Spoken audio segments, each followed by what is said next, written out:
Hey everyone, welcome back to Rev and Restore. My name's Keith, and in today's video I need to prep the Tamora for the MOT.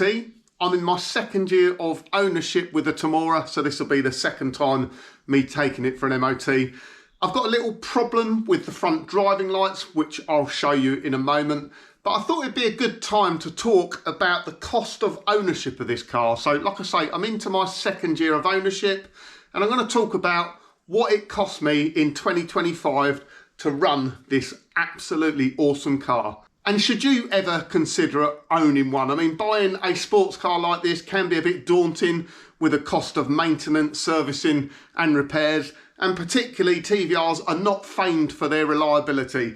But I'm pleased to say, touch wood, that this car's been pretty good, and I think you'll be surprised at how little it has cost to run.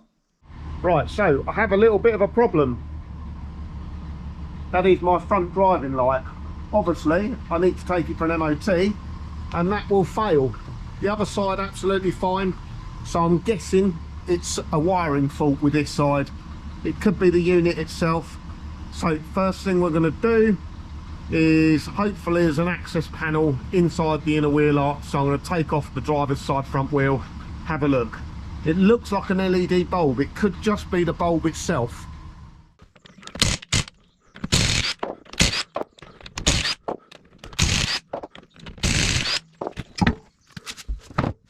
Right, thankfully we've got an access panel in here. I'm not sure whether I need to take out the whole lot or do it just a plug here.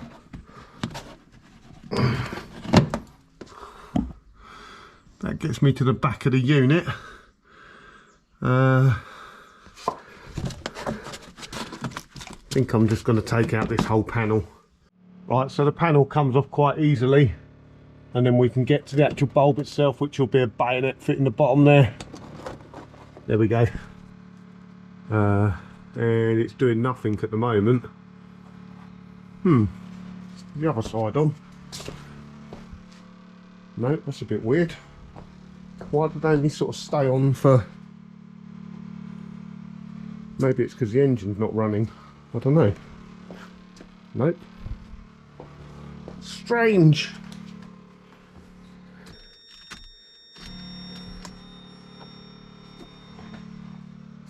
Right, there we go. It's on now. Not flickering at the moment though.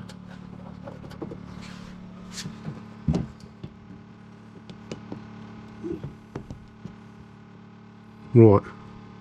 Why does it flicker when I screw it back in? I don't think it's a connection problem. I've got to be honest, before I go too deep, the first thing I might do is just see if I can replace that bulb.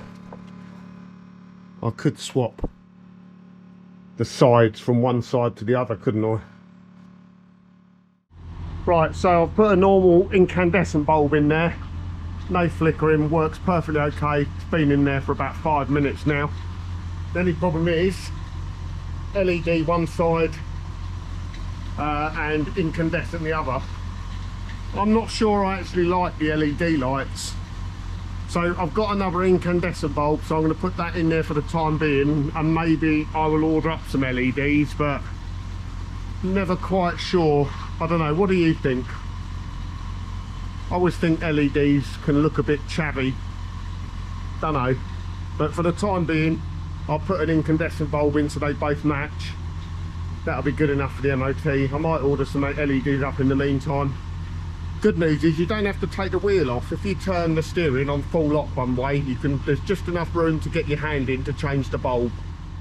And just to fault test it, I have put that bulb in the other side, and you can see it's flickering, so definitely the actual bulb itself rather than a wiring fault. I did check all the connectors while I was there, and everything seemed okay. There's no corrosion. Right, there we go, quick and easy job in the end, just a pair of bulbs. I've put the incandescent ones back in. Not really a fan of sort of aftermarket LED bulbs. I'm not sure whether Tamora would have come with LED or not. I very much doubt it. But I kind of like the fact that the driving lights are dimmer than the main lights. What do you think? Let me know. So with hindsight, I decided those bulbs didn't look quite right. I do want to put LEDs back in the front. So it's a week later, I ordered off eBay. They were £4.99. I don't know what they're going to look like yet. I mean, for £5, you can't really complain. It's not exactly blowing the budget. I think it listed these as like a 6K lighting colour. So we'll stick them in and see what it looks like. At least I know now I don't have to take the wheels off. You can just reach behind to get the bulbs out. A little bit fiddly, but it's not too difficult to do. Let's get these fitted and see what it looks like. Right, there we go, all done. Hardest bit actually is getting the rubber cover back on the inside of the wheel. It is quite tight and you need quite dexterous fingers to reach down inside there, but it's not too much hassle. I think those bulbs are not as bright as the previous ones, which is fine. I'm happy with that. The other ones, I don't know, I'll have to look at before and after, but the other ones, just for like driving lights, they were almost too bright. I think that looks pretty good, pretty pleased with that. Right then, so let me reveal the shocking truth behind TVR ownership and how much this car has cost me in the last year to run. And I've got to say, regardless of cost, it has been awesome fun. This is an excellent car. It's awesome to drive. It's a real driver's machine and I've had lots of fun in it. I've really enjoyed it. For the price it costs, I paid £20,000 for this car. I don't think it's depreciated much in sort of 18 months, knocking on 2 years I've had it. I think it's quite a good investment. It's got 350 brake horsepower. It accelerates from 0 to 60 in a little under 4.5 seconds. And it's got a top speed of over 170 miles an hour. So for that sort of money, bang for buck, I think it is pretty much second to none. So I'll start with insurance. So you would think a car like this would cost a lot to insure. It's a fiberglass car with a tubular steel chassis. It's a high performance car and you would think it's quite high risk. I pay to insure this fully comprehensive. I do have a limited mileage policy of 3,000 miles a year, but I insure it fully comprehensive, obviously stored in a garage. I'm 50 years old and I've got a clean driving license and no claims actually, no claims on this car because I use it on my other cars. It cost me £224 per year to insure. It's one of the cheapest cars for me to insure apart from the classic minis. So yeah, you would be surprised. It's a really cheap car to insure. Next up is road tax. So this is in the year of cars. I can't remember the exact date range. I'll put it down below. But the road tax or excise, vehicle excise duty is based on emissions. This car doesn't actually have the emissions listed for it. It's because I think it's a limited production run and they didn't have to do it. So it falls into like a special category. It costs, I think it's £320 a year to insure. Per month, it's £31.50. In terms of cost to run it, and I really don't bother about it that much, the MPG, I mean, you just put fuel in it and you drive it and who cares how much it costs. On a sort of mixed cycle, bit of motorway, bit of round town driving, it'll do 20-ish miles to the gallon at best.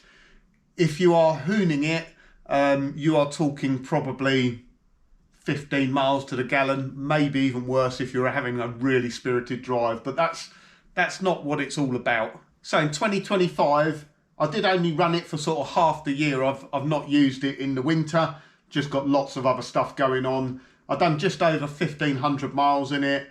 And in terms of maintenance, I fitted a battery on it at the beginning of the year. That was just over £100. I replaced the alternator belt because it was starting to perish. I had to put a new expansion cap on the expansion bottle because it was just leaking a little bit of coolant. And if you remember, I had the seatbelt stalk fail on it as well.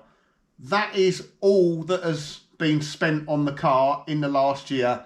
It is due a service and I'm going to be doing that shortly. The service parts alone will cost somewhere in the region of 160 to sort of £200. But I'm going to be doing that myself, so there's no labour involved there. So to run this car last year in terms of maintenance costs and replacement parts, it was £466.60, which I don't think is too bad at all.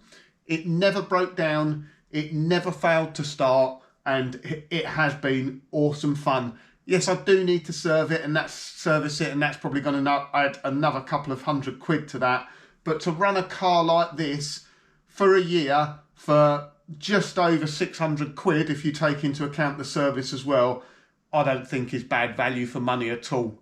It certainly put lots of smiles on my face. I've enjoyed going out with it with the wife. The dog likes sitting in the back as well. And yeah, just going to shows on a Saturday or a Sunday afternoon, seeing other people in the car community. And it always gets nice compliments. They're quite rare to see TVR Tamoras. So yeah, I've really enjoyed it. So if you're thinking of buying a sports car like this or a TVR, just do your research. If you buy a good car to start with, there's no reason why you have to spend thousands of pounds each year to keep them going. You can do it on a relatively small budget. Yes, there's always the big concern. It's a Speed 6 engine. The earlier ones were known for blowing up, but this is a later Speed 6. It's a 3.6 engine in the Tamora, not like the 4 litre they put in the Tuscan. It's meant to be the stronger one. It's a little bit detuned. It's less stressed. And because it was a later car, they were meant to have got the reliability sorted out by then. This car has done 47,500 miles now. It's on the original engine. It's never been rebuilt. It still sounds absolutely perfect. Now, you know, touch wood, that's the way it will continue. But at the end of the day, even if the engine did go bang and I've got someone like TVR Powers to do a rebuild on it, it might cost me £8,000 to £10,000. I still think that's relatively inexpensive considering what I bought the car for in the first place. So there we go. I hope you enjoyed today's video. Just a little bit of an update on the TVR. I absolutely adore this car. I've always had a soft spot for TVRs, and I think this one, out of all the sort of later TVRs, value for money is absolutely the best you can get. So I hope you enjoyed today's video. If you did, please give it a thumbs up. If you're not a subscriber, more than half of you aren't, please do consider subscribing. It's completely free. Nothing bad is going to happen if you hit that button. All that will happen is you'll be notified of the next video. And if you want to drop me a comment, I do read all the comments. Thanks once again for coming back and watching, and I'll catch you again on the next one. Cheers.